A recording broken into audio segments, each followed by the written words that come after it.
Silence. जिसको देख लिए दांत दिखाते हुए उसका दांत तोड़ देंगे हम। कृपया यहाँ देखो, सब मुंह बंद करके यहाँ देखो, फिर दिख रहा है दांत। किसी अब कोई हाथ से नहीं छुपाएगा, इधर देखो। अनेक विद्वानों का मत है कि दक्षिण भारत में नागरी लिपि का प्राचीनतम लेख राष्ट्रकूट राजा दंती दुर्ग का समांगड दानपत्र 754 ईस्वी है। दंती दुर्ग ने ही राष्ट्रकूट शासन की नींव डाली थी। ये राष्ट्रकूट शासक मूलतः कर्नाटक के रहने वाले थे और इनकी मातृभाषा कन्नड़ थी, परंतु ये खानदेश विदर्भ में बस गए थे। दंती दुर्ग के बाद उसका चाचा कृष्ण प्रथम राष्ट्रकूटों की गद्दी पर बैठा। इसी कृष्ण के शासनकाल में एलोरा, प्राचीन एलापुर, वेरूल में अनुपम कैलाश मंदिर पहाड़ को काटकर बनाया गया था।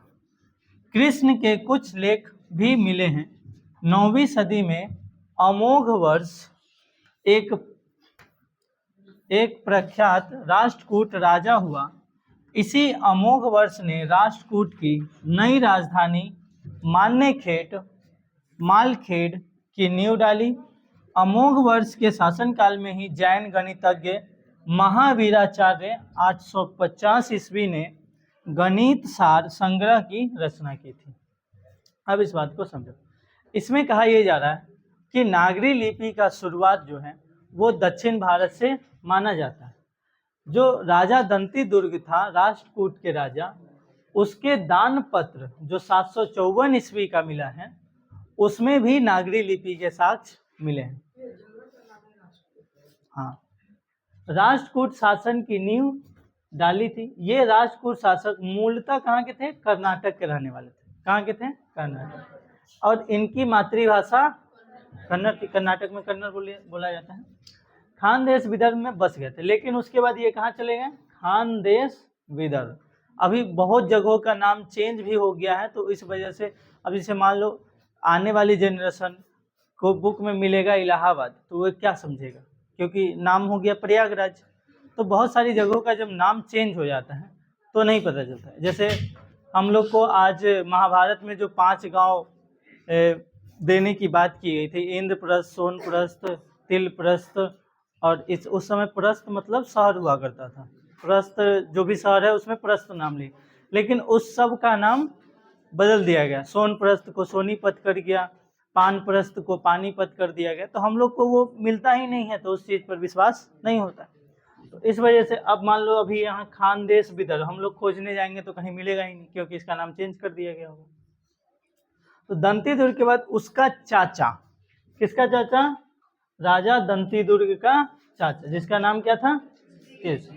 वो प्रथम राष्ट्रकूटों की गद्दी संभाली। ठीक है।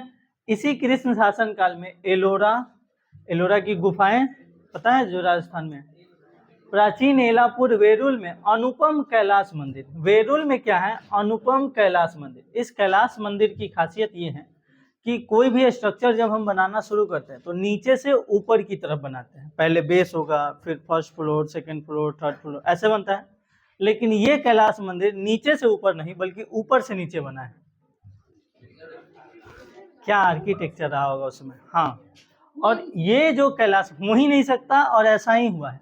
ये जो कैलाश मंदिर है ये ईंटा, पत्थर, शिला, पिलर उलर कुछ से नहीं बना। एक बहुत बड़ा पहाड़, उसको काट काट करके एक मंदिर का ढांचा दिया गया।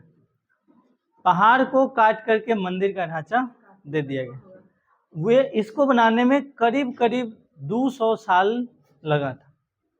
कितना? 200। और इसीलिए इस कैलाश मंदिर को यूनेस्को में शामिल किया गया। UNESCO, UNESCO, United nation of education, science, cultural organisation, and लगता है बीच में। United nation of education, science, cultural organisation, इस तरह से फुल फॉर्म है इसका। कोई भी चीज़ होता है जो बहुत अच्छे हैं बहुत, जैसे ताजमहल हो गया हमारे यहाँ, ये एक कैलाश मंदिर जो आर्किटेक्चर का एक नमूना है, जैसे सातों अजूबा हो गया, उस सब को और फिर भारत का एक बहुत सुंदर जगह है, उत्तराखंड में, हिमाचल प्रदेश में पड़ता है, कौन सा रेल मार्ग है, एक कालका शिमला रेल मार्ग, स्वर्ग की तरह वो लगता है ठंडी के दिनों में जब जाइएगा कालका शिमला रेल मार्ग पर, बहुत सुंदर है वो, तो वो भी यूनेस्को में शामिल किया गया। तो इसको इसी वजह से यूनेस्को में शामिल किया है कि बाकी कोई भी स्ट्रक्चर से ये अलग है, सब नीचे से ऊपर बनता है और ये ऊपर से नीचे बना है। ये एक ही पहाड़ को काट करके एक मंदिर का निर्माण किया, देखो पहाड़ को काटकर बनाया गया था, किसको काटकर, पहाड़ को काटकर। कृष्ण के कुछ लेख भी मिले हैं। 9वीं सदी में अमोघ वर्ष एक प्रख्यात राष्ट्रकूट राजा था। 9वीं सदी में कौन राजा था, अमोघ वर्ष। इसी अमोघ वर्ष ने राष्ट्रकूट की नई राजधानी मान्यखेट यानी कि मालखेट की नींव डाली। ये जो राष्ट्रकूट के नए शासक था, ये अमोघ वर्ष, ये राजधानी को चेंज कर दिया था और चेंज करके कहाँ ले गया, तो मान्यखेट की नींव डाली, शुरुआत किया एक नया जगह। जिस समय भारत और पाकिस्तान का डिवाइड हुआ, अलग अलग हुआ, उस समय इस्लामाबाद नाम का कोई शहर नहीं था। बाद में पाकिस्तान अपना एक नया राजधानी बनाने के लिए इस्लामाबाद शहर को बनाना शुरू किया कि हम अपना राजधानी को ऐसे ऐसे ऐसे बनाएंगे, तो एक नए शहर की स्थापना। जैसे अभी भी एक गुजरात में एक नया शहर की स्थापना हो रहा है, नया शहर को पूरे प्री प्लान तरीके से बसाया जा रहा है। आगे देखो, अमोघ वर्ष के शासन काल में ही जैन गणितज्ञ महावीराचार्य, तुम खड़ी रहेगी शांति से, महावीराचार्य 850 ईस्वी में गणित सार संग्रह, महावीराचार्य ने क्या लिखा, गणित सार संग्रह की रचना की। आगे देखिए, ईसा की 8वीं सदी में पश्चिम महाराष्ट्र के कोंकण प्रदेश में शिलाहारों का राज्य स्थापित हो गया था। 11वीं सदी में इनकी एक शाखा का राज्य कोल्हापुर सतारा प्रदेश में भी स्थापित हो गया था। इन शिलाहारों के अनेक नागरी लेख मिले हैं। आपको बताए थे कि महाराष्ट्र में एक बहुत बड़ी पहाड़ी क्षेत्र है जिस पर एक बहुत बड़ा खर्चीला रेलवे प्रोजेक्ट चल रहा है। कौन सा, कोंकण रेलवे, ठीक है, कोंकण रेलवे प्रोजेक्ट। तो ये पश्चिम महाराष्ट्र में आता है, जैसे महाराष्ट्र इधर हो गया, गुजरात के नीचे महाराष्ट्र है, अगर मान लो इस तरह से महाराष्ट्र, तो इधर बहुत सारी पहाड़ियाँ हैं और इसी को पश्चिम महाराष्ट्र बोलेंगे और इसी पर एक रेलवे प्रोजेक्ट चल रहा है जिसको कोंकण रेलवे बोलते हैं। 11वीं सदी में इनकी शाखा का राज्य कोल्हापुर सतारा प्रदेश, कोल्हापुर सतारा प्रदेश में भी स्थापित हो गया था। और उसके शिलाहारों, मतलब शिला मतलब पत्थर, और जो भी पत्थर का बनाया हुआ था, जो भी चीज़ था, चाहे वो वस्तु हो, कोई घड़ा हो, कोई भी वस्तु हो, कोई भी आर्किटेक्चर हो, मूर्ति हो, जो भी बनाया गया हो, उन सब पर क्या मिले हैं, नागरी लेख मिले हैं। 11वीं सदी से नागरी लिपि में प्राचीन मराठी भाषा के लेख मिलने लग जाते हैं।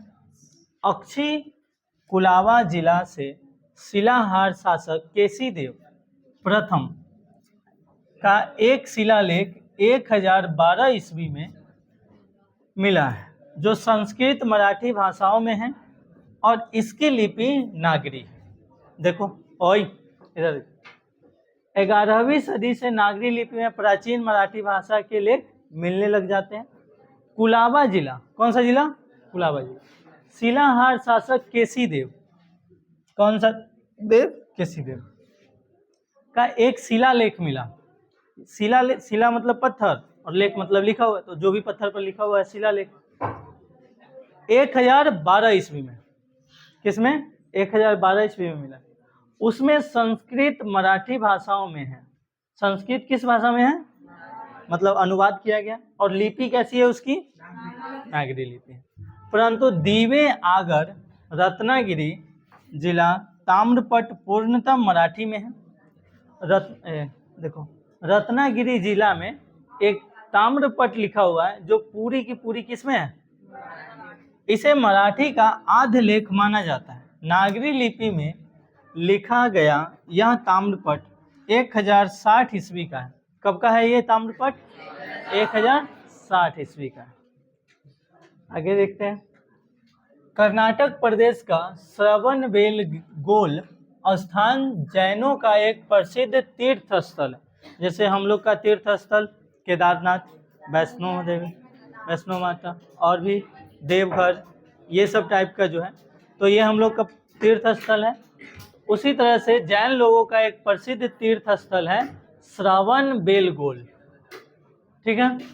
यहाँ गोमटेश्वर का भव्य पुतला खड़ा है। इस स्थान से विविध भाषाओं और लिपियों के अनेक लेख मिले हैं। यह है श्रृंगराजे सुत्ताले करिवियले। श्रृंगंग राजा ने परकोटा बनवाया। एक अन्य नागरी लेख में लिखा है। श्री चावुंड राजे करवियले। ये लेख दक्षिणी शैली की नागरी लिपि में है। सुनिएगा फिर से। जैन लोगों का एक प्रसिद्ध स्थल है श्रवणबेलगोल, जो कर्नाटक प्रदेश में है। ठीक है। यहाँ गोमटेश्वर का भव्य पुतला खड़ा है, जिस तरह से दशहरा के शाम को रावण का पुतला खड़ा था,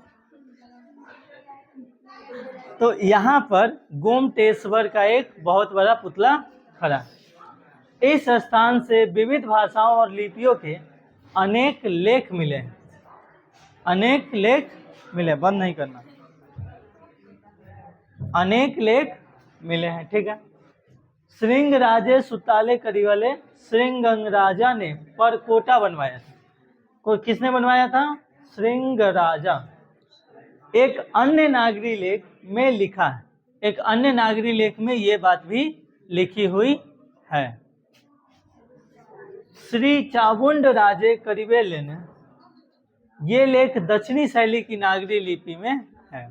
ये भी लेख किस में है? दक्षिणी शैली की नागरी लिपि में। देवगिरी के यादव राजाओं के नागरी लिपि में बहुत सारे लेख मिलते हैं।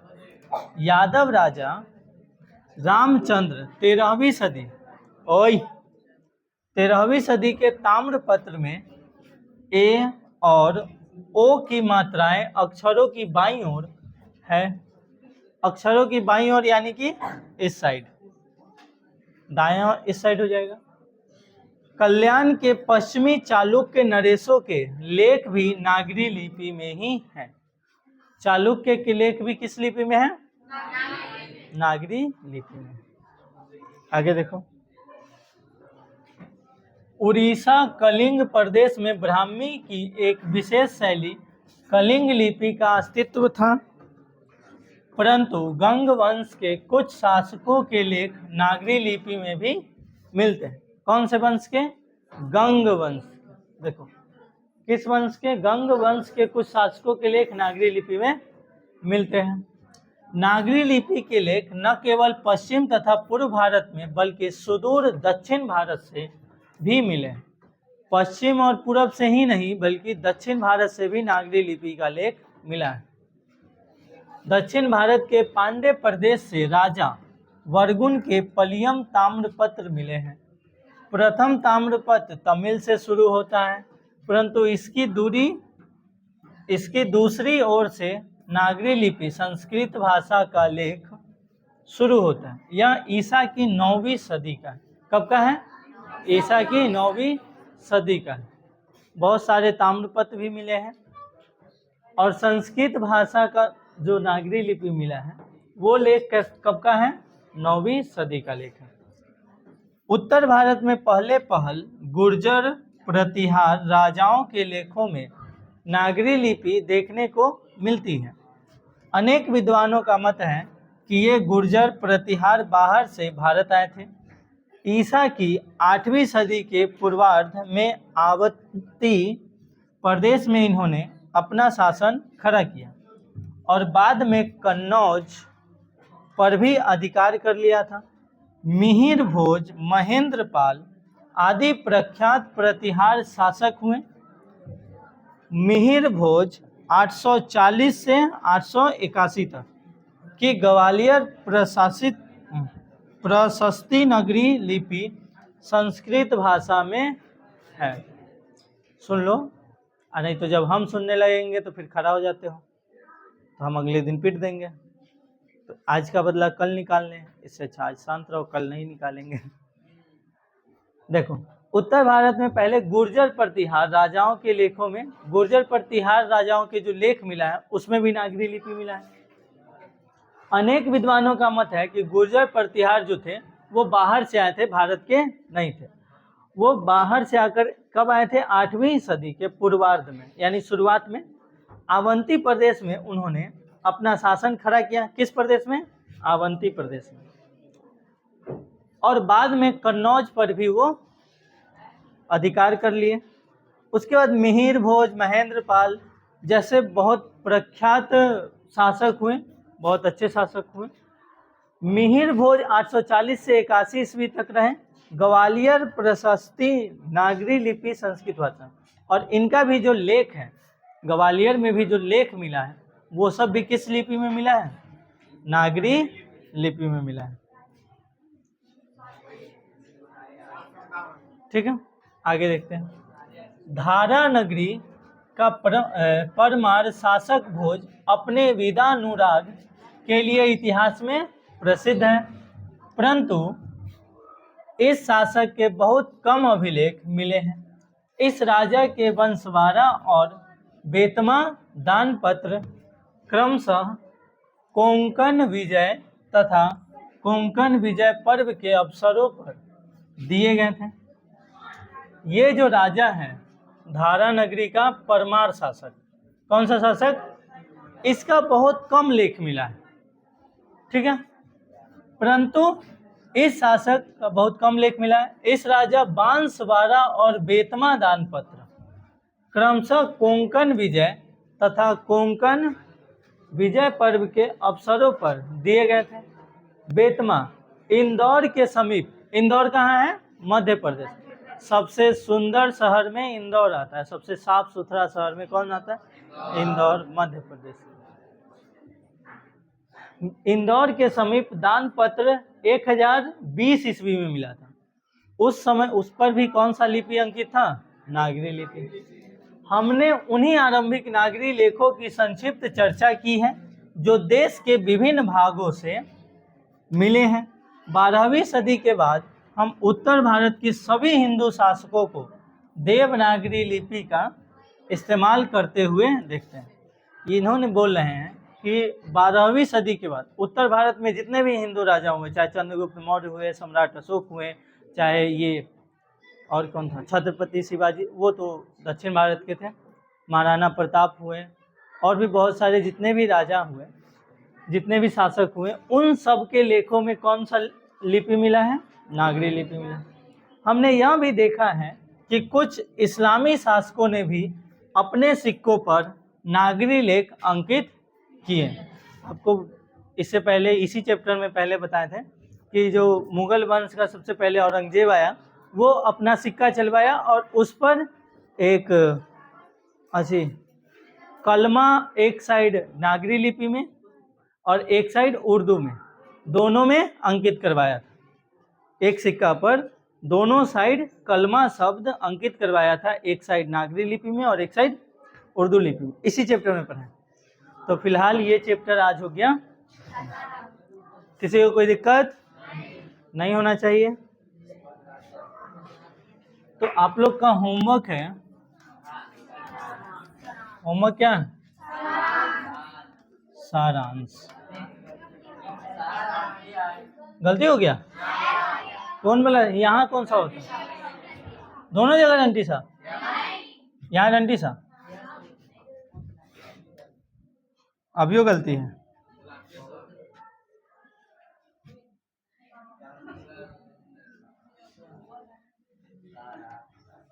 हो गया? अभी वो गलती है तो तलाबे से तो, अच्छा ये देखो, यहाँ देखो, हाँ चलो छोड़ो, इंग्लिश में लिख देते हैं। समरी, हाँ समरी को ही तो सारांश बोलते हैं, ही कर रहा है। तो फिलहाल आज के लिए इतना ही।